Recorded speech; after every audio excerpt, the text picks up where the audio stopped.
Just riding it out, and Chaos in Coopville. hopefully everything holds. We're dealing with westerly winds of probably 35 to 50 knots right now. Maybe gusting into 60, I would guess, judging by the waves. Roof shingles went flying. Wow, fun stuff. While Josh Kerrigan tried to keep the old Mallory Todd tied up. That was supposed to be a 2-day trip back home to Lopez. We blew the head gasket on our way from Seattle. The Penn Cove dock was a rockin', knocking Kerrigan around.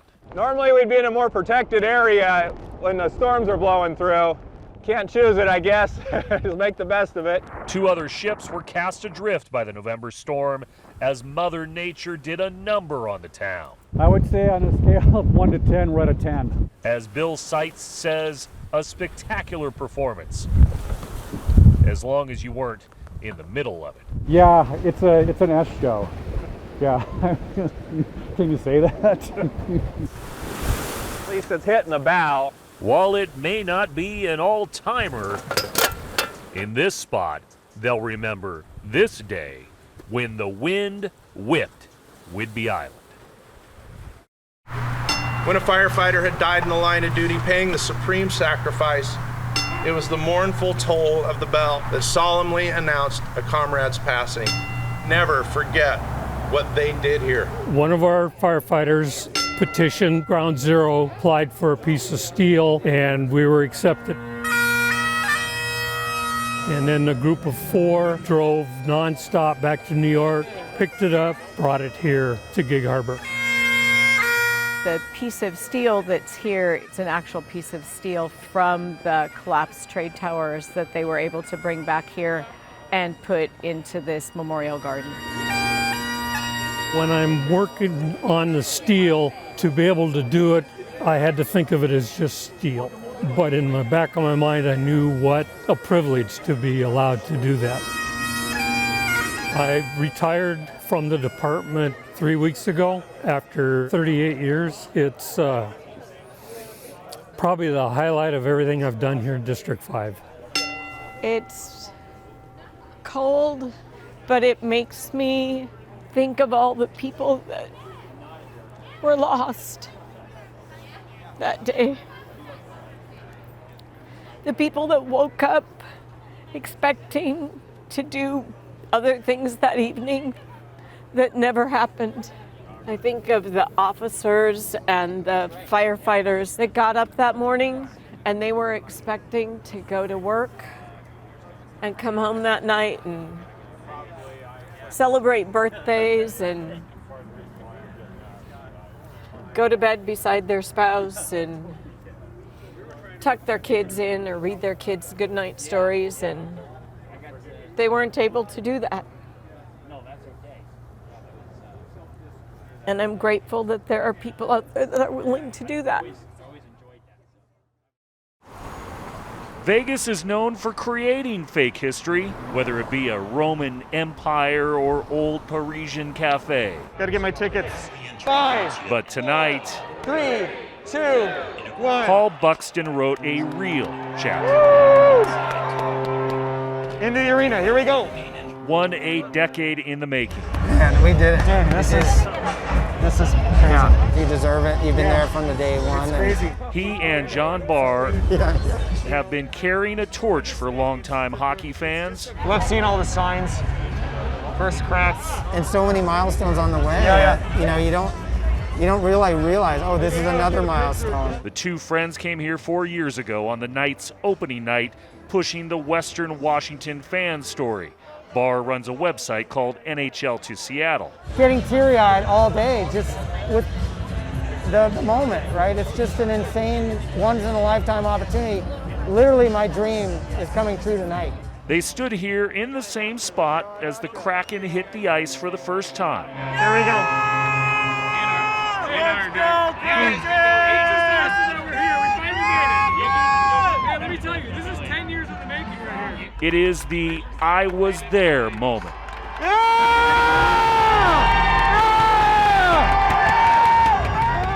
No more false hopes.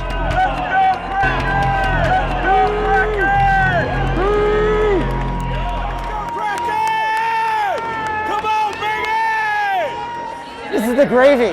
We can be fans now. Like, we don't have to go to city council meetings. We don't have to advocate and try to get people to show up at rallies. Finally, on this Vegas night, Seattle's NHL dreams are reality. My life is complete. This is unreal.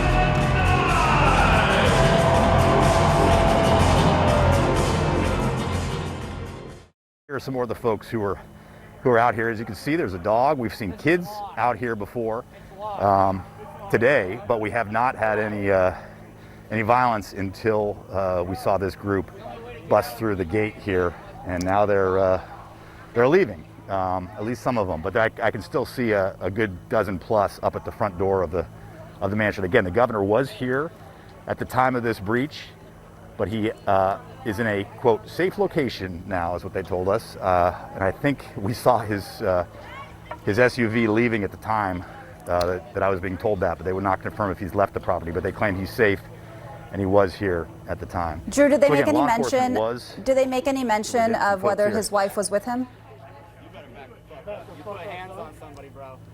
Say that again, I'm sorry. Yeah, I know you're dealing with a lot out there. I was just asking if they made any mention of whether or not his wife was with him and is safe at this hour as well.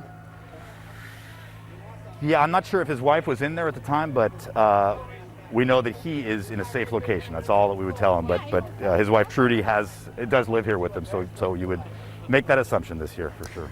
And Drew, I know you talk about the anti-media sentiment that a lot of people have expressed out there today. We can certainly see that as we watch things unfold. It is surreal to see people jumping over the fence from the governor's mansion and just the scene out there.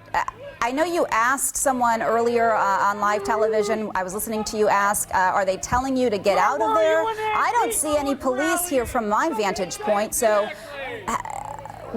are they just voluntarily leaving and jumping over the fence, or are they being told? It appears like that, and I do know that we did see a good half dozen or so uniformed officers head in there, and so I don't know if they negotiated something, but as you can see, the majority of folks are leaving.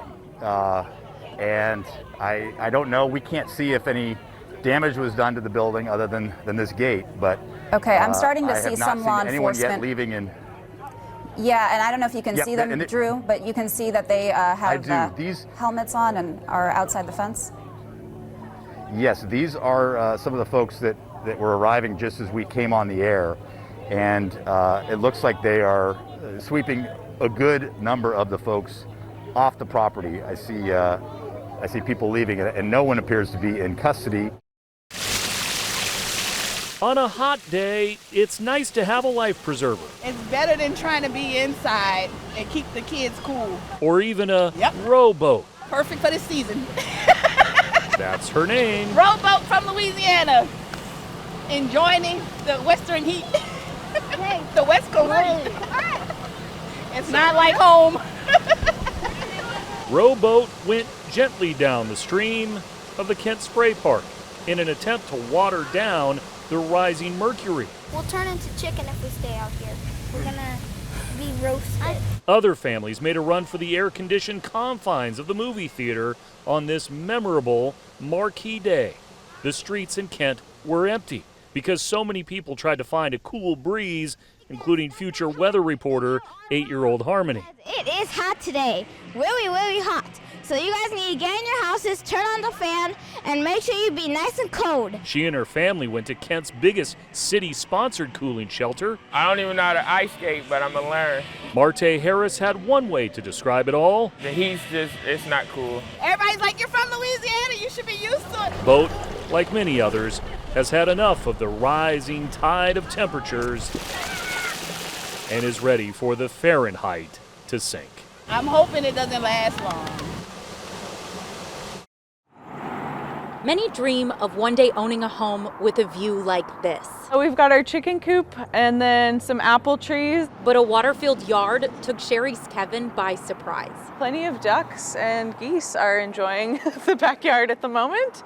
The water along the creek in East Mount Vernon rose quickly Monday, a day that was supposed to be a celebration. We actually got the email from our mortgage broker in the middle of the day that our house closed.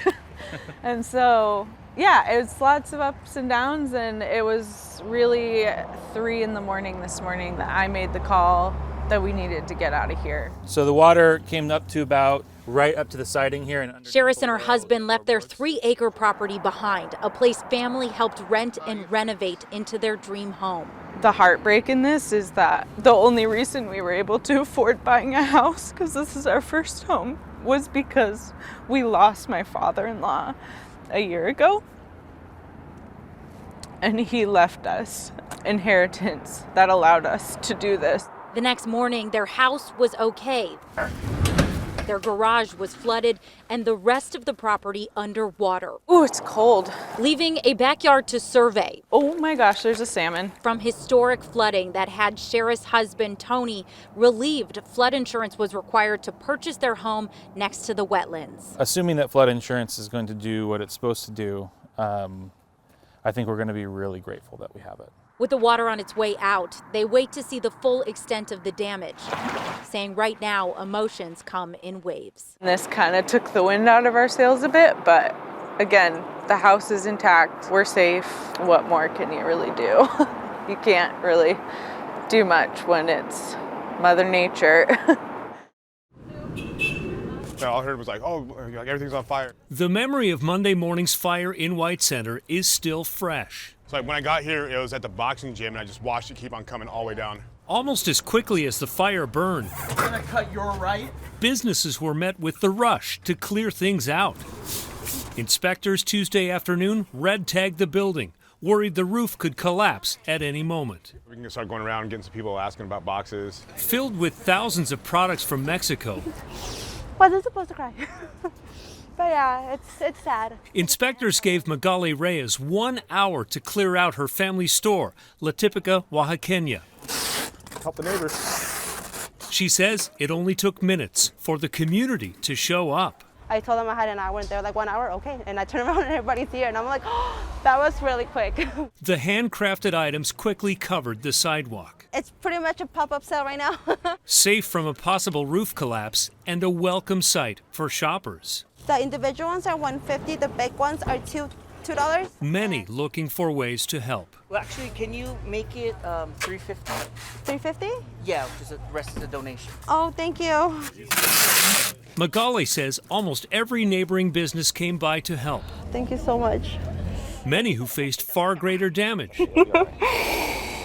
A lot of water damage, a lot of smoke damage. Sole Salazar, whose restaurant was also red tagged, says right now there are not many words. It shows itself, you know. There's no words needed. The neighborhood knows right now the best way to express its grief Thank you so much. Good luck. Thank you. Thank you for helping us too. is through action. Are you just from the neighborhood as well? I own the ice cream shop. Oh, Full Tilt. Yeah. I go there every day. I don't know these people. They didn't think twice about helping us. They told me, hey, bring you guys some cold water. They're all just wonderful people. Okay. Always on the trail for the truth. I'm from the Swinomish and Tulalip tribes here in Washington State. Matika Wilbur is a filmmaker and photographer. I've been to over 400 tribal communities. And also a podcaster. Welcome back to another episode of All My Relations. Seeking out indigenous stories. And the most celebrated are portrayals of myths. Her work involves traveling the country. One of her many stops was in Massachusetts. When I was in Wampanoag territory, I was deeply taken back by the story of Thanksgiving. As people sit down this year, what would you hope people would think about? Thanksgiving, it's a mythical story that is a nice story. It's an easily digestible story. Till we are honest with one another about the first stories of this land and the first people of this land, we can't move forward. It was a topic discussed in her podcast with scholars that are members of the Wampanoag tribe, Linda Coombs and Paula Peters. We flew to Massachusetts to meet them. My ancestors went through this horrific experience.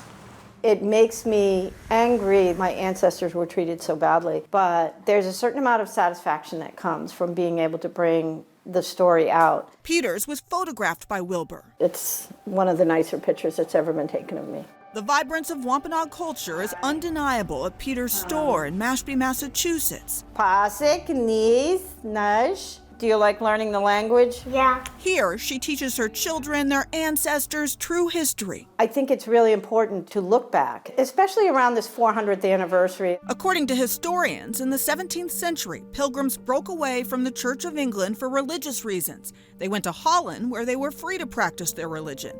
But after about a decade of struggles, including tough economic times, more than 100 men, women, and children boarded the Mayflower. After 66 days at sea, on November 11, 1620, the Pilgrims arrived at Cape Cod. They eventually sailed up the coast to where the Wampanoag tribe had lived and settled in. Some books say a year later, the Wampanoag people and Pilgrims happily gathered for the first Thanksgiving feast. That's the story you might have heard. There's just so much bunk around that. But Peters says that is not even close to what happened. To play along with it is to bury a lot of real history.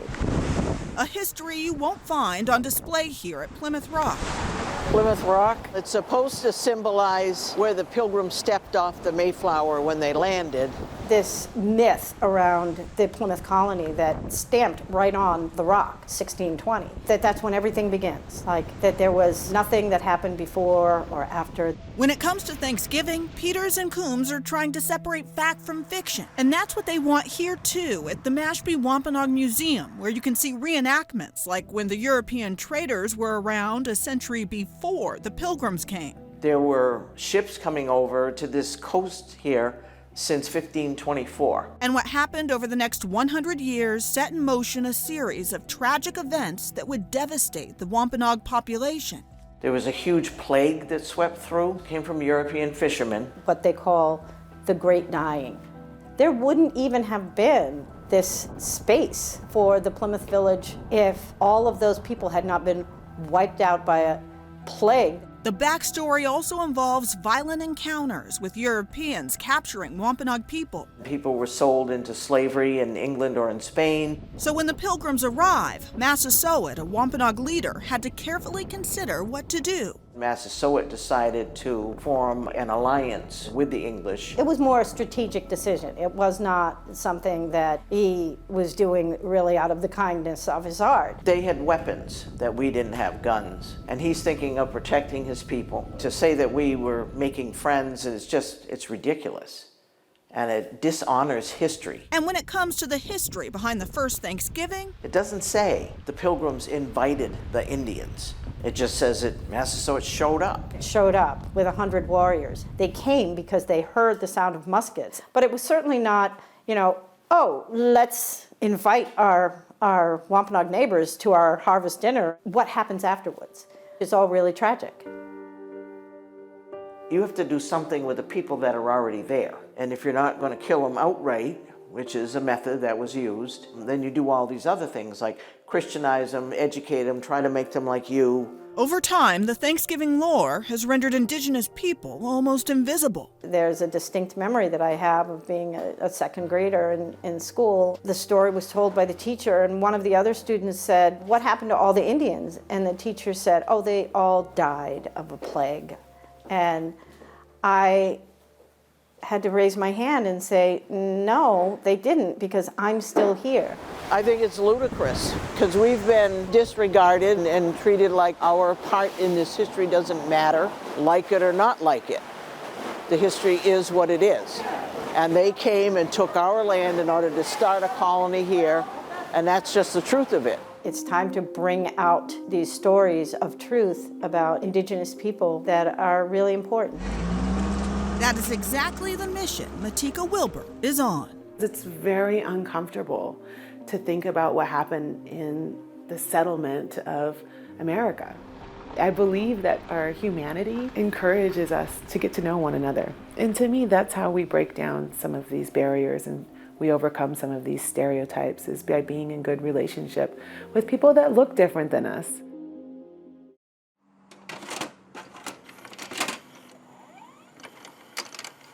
Remember you walk in the door and it's like walking in a candy store. Karate Kid, Gremlins. I really liked Indiana Jones. All right, let's go return the movies.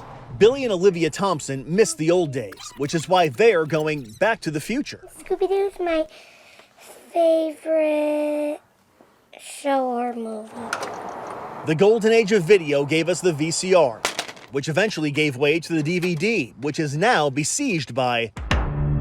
In this new age of nonstop streaming, the Thompsons are swimming against the current. Got Silly. Great film. Their selection for Friday family movie night isn't Netflix or Amazon. They're getting Reckless. Basically kind of relive like what we did as a kid. What's kept you going all this time? Why have you kept at it? Well, I love it. Mike Kelly opened Reckless Video in Seattle's Maple Leaf neighborhood 30 years ago. It survived 3 recessions. Even a fire that destroyed the original building just across the street. Mike rebuilt. Feeling somewhat fireproof, Reckless rolled on. For the longest time, Reckless's biggest competitor was Blockbuster. But when that behemoth died, another monster emerged, threatening to devour everything in its path. When other people started talking about it and it became part of their vernacular, then we started to get kind of worried. As streaming services expanded, Mike's little neighborhood shop couldn't keep up. By 2019, Reckless was on the verge of shutting down forever, but Mike refused to close the doors on this little blue house. It's my home, you know, we take care of our home. So how has Reckless been able to survive for all this time? Well, it hasn't been easy. Now, here's that plot twist. In the middle of shooting this story, Mike called me. He had a major decision to make. And it's really time to close the business. Financially, it is no longer viable. How does it feel to say those words out loud? It's tough. It's tough. This is, opening Reckless Video and working it in this neighborhood has been much of my life. Mike asked to speak with us outside so as not to upset his workers or customers. He said the pandemic closure has taken too much of a toll and confided he's not taken a paycheck from the business in 5 years, paying employees out of his own pocket. In fact, Mike says the only thing that's been keeping Reckless open is the hardware store he owns right next door. To him, this is much more than a business. It's the movie of his life. My father and I remodeled the store initially. Reckless is, it's what I did. It was me. All right, go dig in. How do I open this? When we met up with the Thompsons, Mike's plans hadn't been made public, so we informed them after this final scene had been shot. Before that, though, they told us what a treasure the store has been and how, without Reckless, Friday family movies might never be the same. It would be a sad, sad time, for sure. That house is so scary. Just to share in something in the tradition that it's kind of gone away, and just having that opportunity is so great. Eric Wilkinson, King 5 News.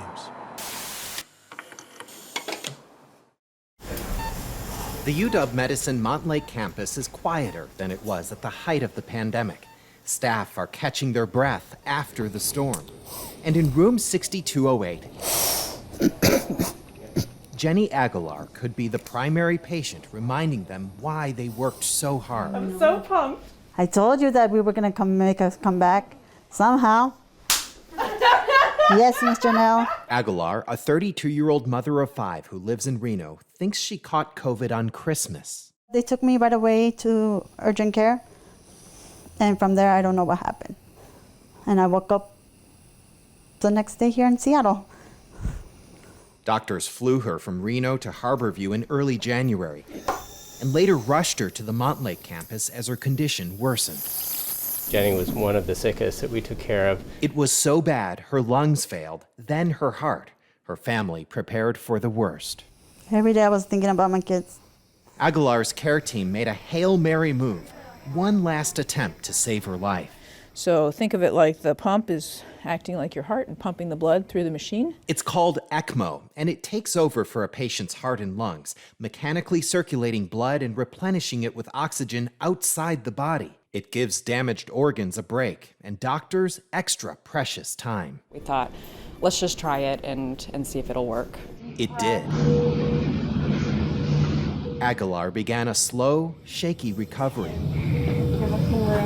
Doctors say most patients spend 2 to 4 weeks on ECMO. Jenny was on it for 4 months. This is the first time at this hospital in UW Medicine we've done a long run like this, ever. So this is like kind of changes everything with approach to severe lung disease. I'm gonna miss my Lolo, I'm gonna miss Christina and Skylar and all them. Don't you cry now. I'm not. Don't you cry now. On Tuesday, after 6 months in a hospital bed, Aguilar prepared to head home. Bye, Jenny. Bye, Christine. It's hard to say goodbye because now they've been with me through my ups, through my downs, through my anxiety, my depression sometimes, and they were there. Thank you.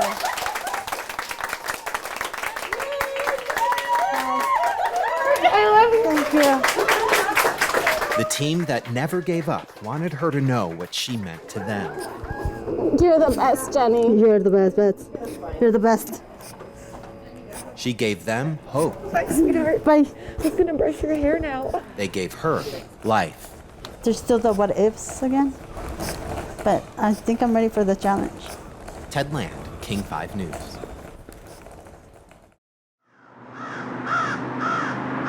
On a bright Sunday morning in Portland earlier this month, this is somebody that donated their body to science. a few dozen people spent the day inside at this downtown hotel. They paid up to $500 a seat in the ballroom to sit up close to the mysterious figure draped in a white sheet. Heard about it through a friend, decided to broaden my experiences. The sheet comes off, exposing the corpse of an 86-year-old man. This in-person pay-per-view event puts regular people, paying customers, within an arm's length of something usually reserved for doctors and scientists. Definitely. Yeah. Yep, once in a lifetime experience. So Colin Henderson, a retired anatomy professor from Montana, draws a knife, and class is in session.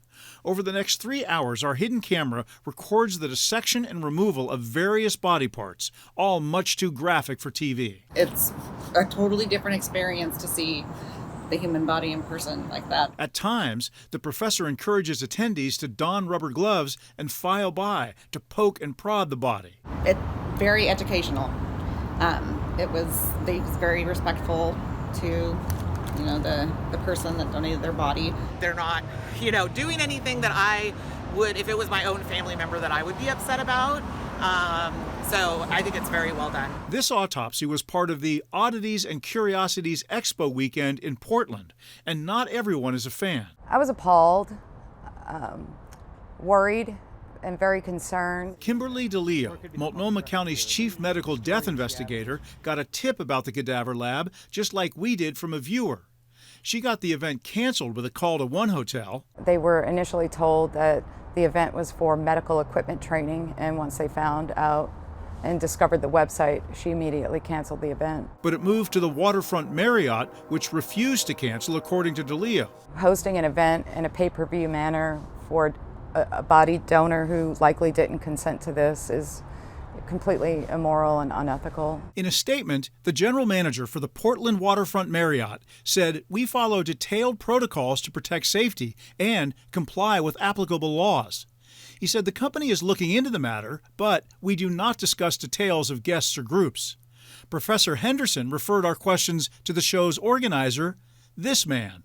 He's the brains behind the body show, Jeremy Siliberto of Pennsylvania. Some people would say that's gruesome.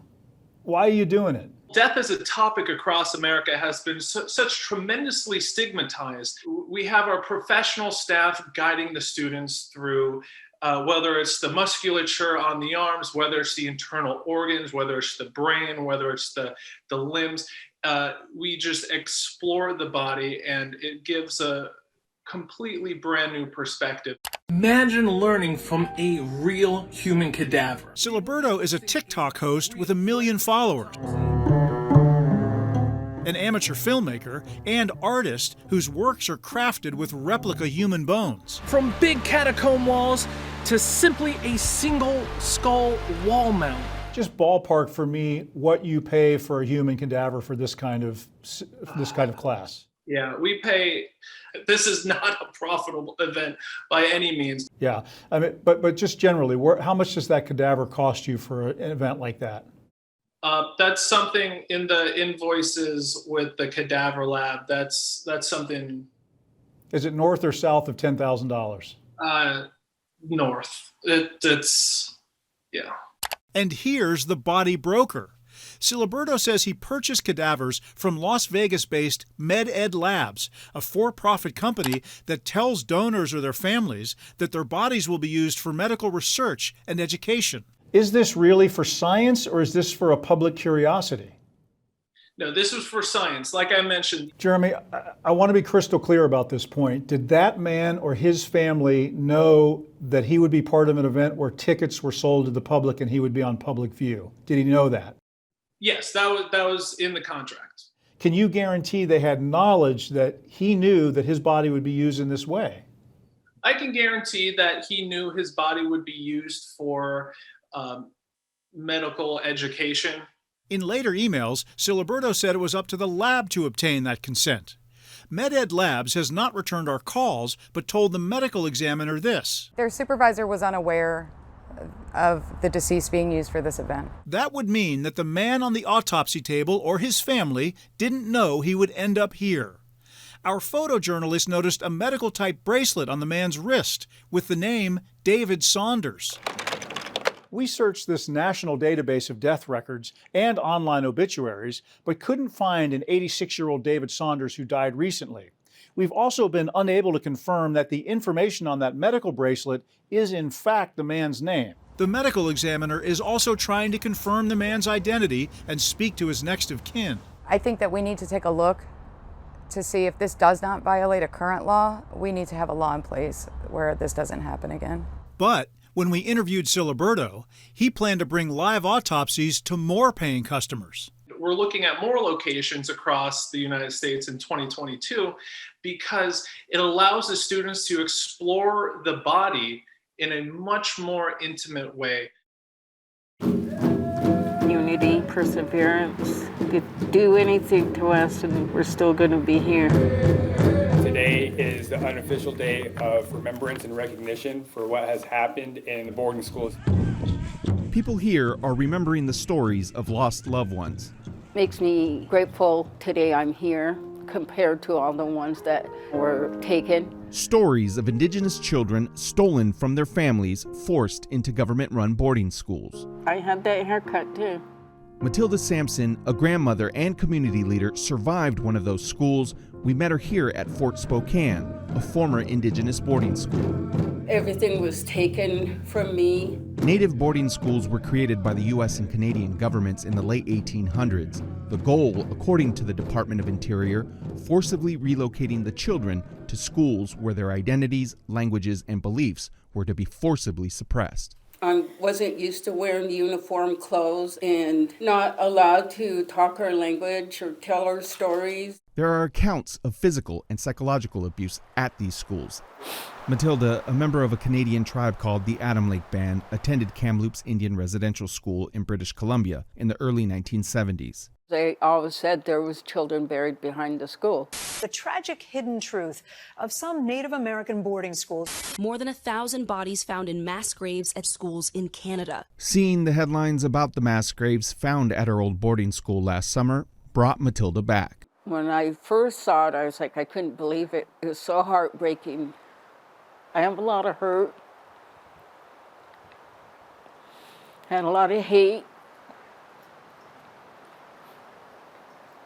I'm angry because I was brought up with a lot of abuse. Years of alcohol abuse, a coping mechanism to drown out the unsettling memories. I spent too long in my life hating. That's not who I am today. Matilda's experience at the school was not one of a kind. There were hundreds of them across North America, including more than 350 Indigenous boarding schools across the United States, mostly government-funded, some run by churches. More than 60,000 Native American children were placed in these schools. That's nearly 83% of all school-aged Indigenous children by the 1920s. Here we are on the Western Navajo Indian Reservation. Historic videos show those children side by side with government officials. Stripped of their Native identities, their traditional songs replaced by humiliating ones. One of those schools is still open, Chemawa Indian Training School in Salem, Oregon. It started out in Forest Grove, Oregon, about 40 miles west of Portland. More than 300 indigenous children were forced to go there. Many, like these Spokane children, never made it out alive. This is a photograph of students who were en route from Spokane to the Forest Grove Indian School. Ava Gugamos is an archivist at Pacific University in the city of Forest Grove. Martha Lott, also known as Maddie Lott, died within about 6 months of this photograph being taken. We think it's probably her. Over the past 10 years, Ava's research has been locating the remains of indigenous children like Maddie Lott. We believe she is buried right about here. The government relocated Forest Grove to Salem in 1885 and changed the name to Chemawa Indian School. But the mistreatment of the children continued and the number of deaths rose. We're on sacred ground. Frederick Lane from the Lactamus tribe attended Chemawa in the 1980s. On Indigenous Peoples Day, Lane came to Chemawa to pay his respects. They were killed. They were somebody's child. These children were stolen. They lie right here. For half a century, they lie here, their stories buried along with them. In the 1960s, a bulldozer was sent into the neglected cemetery at Chemawa and wiped out the original headstone plates. And the plates were put back in an order that they assumed copied an old map. Sue Ann Reddick, a former Chemawa employee, was distraught about the destruction of the cemetery. These plates do not necessarily relate to the location of the remains of the children. So we're hopeful that some of this research can help narrow down what are probably unmarked graves. Sue Ann and Ava teamed up to convert old cemetery maps and information into a digital database to find unmarked graves. Based on our list of who died, these ones, we don't know where they were buried. Makes me feel sad and also, I guess, honestly, just a little bit angry that more wasn't done. Now, families from all over the country can find out who exactly is buried at this cemetery, their tribal affiliation, their burial location, and cause of death. To stand here and think about that family coming to this school, losing that child while they were there,